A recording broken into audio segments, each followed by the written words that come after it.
Welcome to Eye on Africa. The headlines. The UN says it's negotiated the release of 900 children held by the army in northern Nigeria. We'll have the latest with our correspondent in Abuja.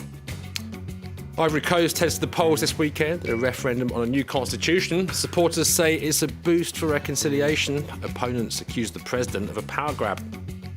We head to Soweto, the South African township synonymous with the struggle against apartheid and home to one of the world's fiercest footballing rivalries.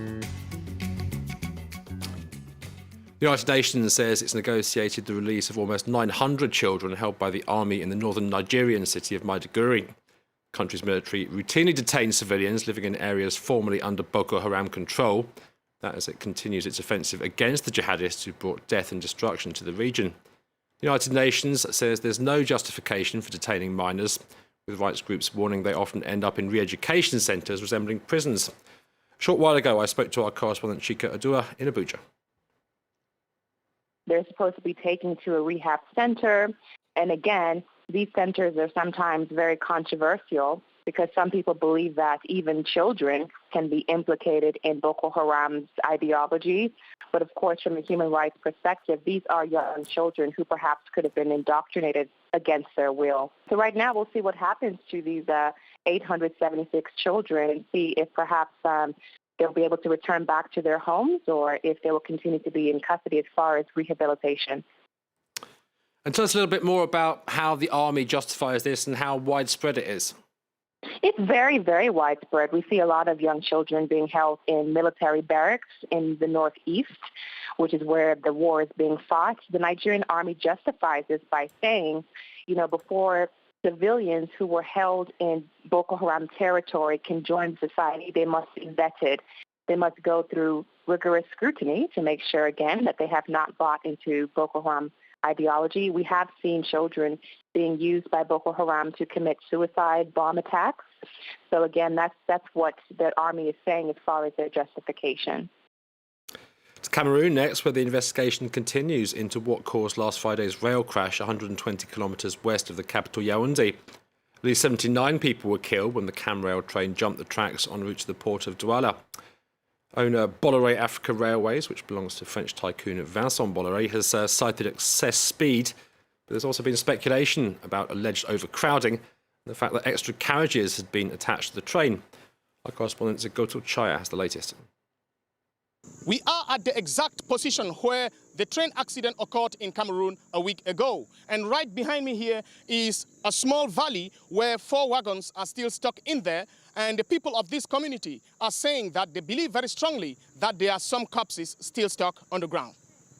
I walk all around, I sell my products, and I heard from people who are selling oil that there must be some bodies where the crash happened. 2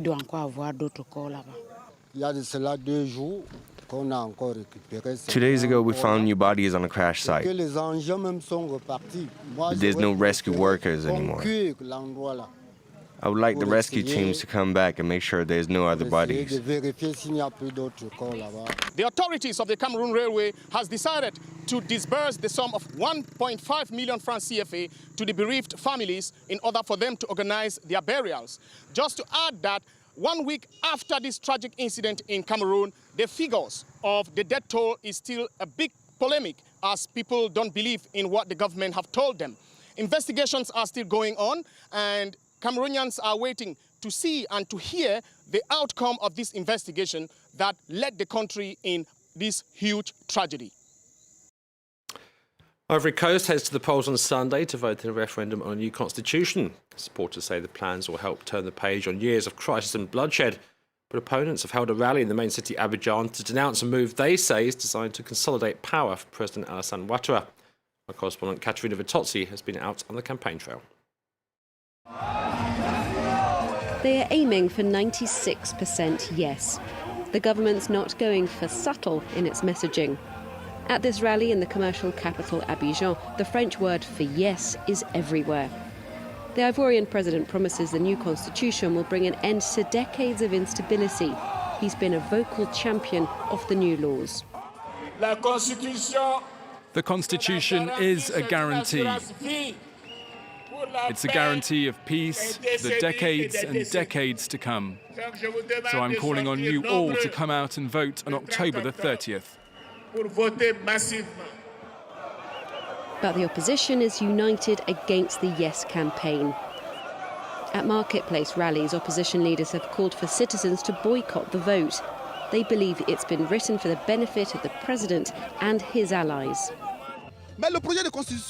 There's a lot of rotten things in the Constitution.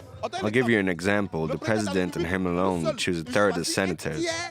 Where's the population in that? We're not voting yes or no because the process is biased. So instead, we're all going to go out and protest to remind this dictatorial government that the power belongs to the people. In contrast to the political fervour is a more or less indifferent public. Several civil society organisations have criticised the secrecy surrounding what's actually in the constitutional amendments, as well as the too brief campaign. They've barely had a week to get the main messages across.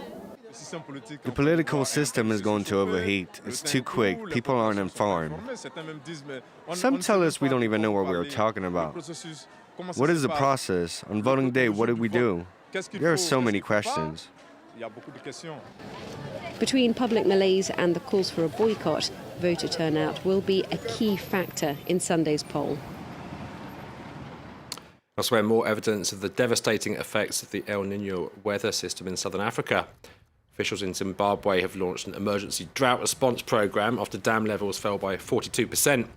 Rural areas, the worst affected. Local officials there are rationing water. The UN says the devastation, which has affected some 18 million people across the region, is likely to get worse in the coming months. Staple crops like maize have been badly damaged in Zimbabwe, Mozambique, Malawi, Lesotho and southern Madagascar. Burkina Faso's capital Ouagadougou once again hosting its International Arts and Crafts Fair. Back after a 4-year break, it's an opportunity for some 3,000 craftspeople from across the African continent to show off their creations. This year, Ghana is the guest of honour. Elsewhere, African intellectuals gathering in the Senegalese capital Dakar for a thinkers' forum aimed at better understanding the legacy of colonialism. Let's hope that will offer insights into how the continent can move forward in a globalised future. Among the delegates, the Senegalese economist Felwine Sarr and Cameroonian historian Achille Mbebe. The center of gravity of the world. If there is anything that is happening that tells us about where the world is going, its future, that is happening, broadly speaking, in the global south. And therefore, we need a new kind of thought that is capable of accounting for this major shift, which is historical, in the terms in which knowledge is produced and negotiated and circulates. Finally to South Africa, where we head to the sprawling Soweto township just outside Johannesburg. Synonymous with the struggle against apartheid, it's also home to one of the world's fiercest footballing rivalries. For the Orlando Pirates, every game counts, but some count more than others.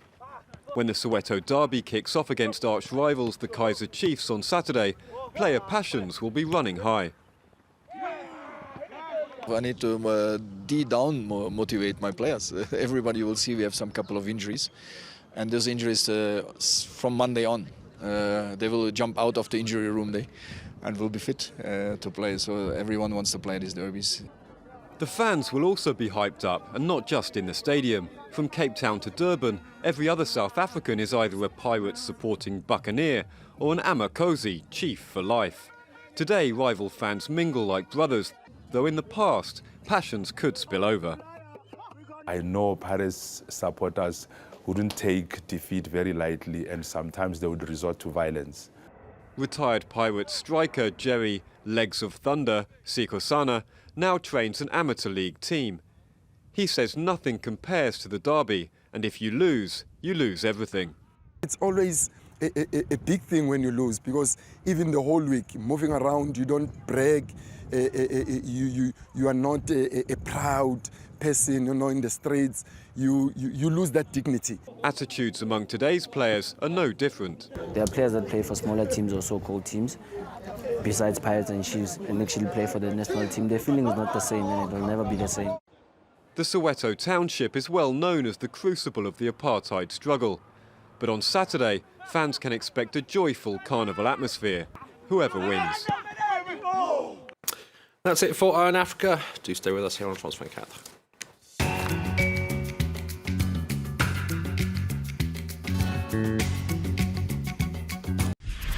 نقاش فرانس 24 جدل الآن وحديث وتعليق من وفي كل مكان. France 24, c'est une passerelle entre les cultures, c'est la diversité. It's also a great way of sharing it and discussing it on social media. We give a voice to women and girls, whoever they are, wherever they are. هل تعرفون باريس؟ أحقاً تعرفونها؟